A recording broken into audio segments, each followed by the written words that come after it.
Hi all, welcome to மறந்து போன அம்மா சமையல் சேனல். இன்றைக்கி நம்ம சேனலில் என்ன பார்க்க போகிறோன்னா, மருந்து பொடி போட்டு ரசம் எப்படி பண்ணுறதுன்னு பார்க்க போகிறோம். இது உடம்பு வலிக்கு, சளி, இருமல், காய்ச்சல் அந்த மாதிரி டைமில் சாப்பிட்றதுக்கு ரொம்பவே நல்லாயிருக்கும். வாங்க எப்படி பண்ணுறதுன்னு பார்க்கலாம். அதுக்கு முதல்ல நம்ம மருந்து பொடி நாட்டு மருந்து கடைகளில் கிடைக்கும்.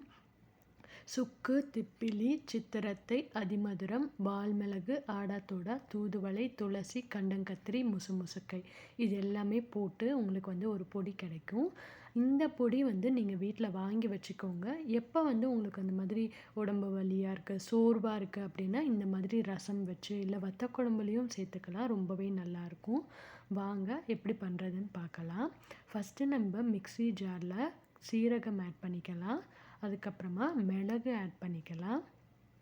தனியா கொஞ்சமாக, புளி ஒரு நெல்லிக்காய் சைஸ் அளவுக்கு புளி, வரமிளகா உங்கள் காரத்துக்கு ஏற்ற மாதிரி நீங்கள் மிளகா ஆட் பண்ணிக்கலாம். முதல்ல இதை பொடியாக கிரைண்ட் பண்ணிக்கலாம். அதுக்கப்புறமா தக்காளி ஒரு தக்காளி அளவு சேர்த்துட்டு 1க்கு 2 நம்ம அரைச்சிக்கலாம். ரொம்ப பேஸ்ட்டாக அரைக்க வேண்டாம். இப்போ நான் ஒரு பாத்திரம் வச்சுருக்கேன். பாத்திரம் சூடானதும் கொஞ்சமாக நெய் விட்டுக்கிறேன். நெய் இல்லைன்னா நீங்கள் நல்லெண்ணெய் கூட சேர்த்துக்கலாம்.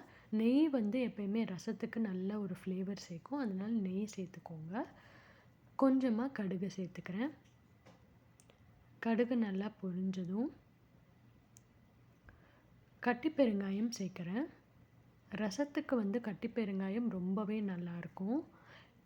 வரமிளகா சேர்த்துக்கலாம். கொஞ்சமாக கருவேப்பிலை, அதுக்கப்புறமா மஞ்சள் தூள் கொஞ்சமாக சேர்த்துக்கிறேன். சேர்த்துட்டு நம்ம இப்போ அரைச்சி வச்சுருக்கோம் இல்லையா விழுது, அதையும் சேர்த்துக்கலாம்.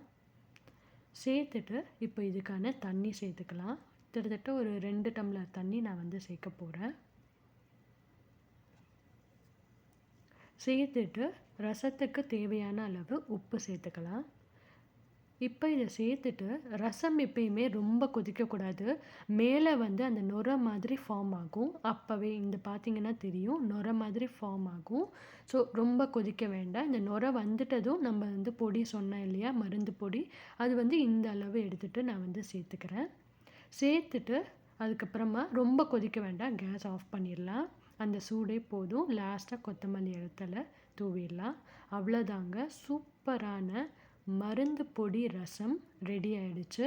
இது மாதத்தில் ஒரு தடவை அந்த மாதிரி நீங்கள் வச்சு கூட சாப்பிட்லாம். சூடான சாதத்தில் நெய் ஊற்றி இந்த ரசம் ஊற்றி சாப்பிட்டிங்கன்னா ரொம்பவே சூப்பராக இருக்கும். நீங்கள் ட்ரை பண்ணி பாருங்கள். நான் கொஞ்சமாக பருப்பு தண்ணி இருந்தது சேர்த்துக்கிறேன். இது இருந்தால் சேர்த்துக்கோங்க, இல்லைன்னா ஸ்கிப் பண்ணிடலாம். Stay healthy, stay fit. Thank you.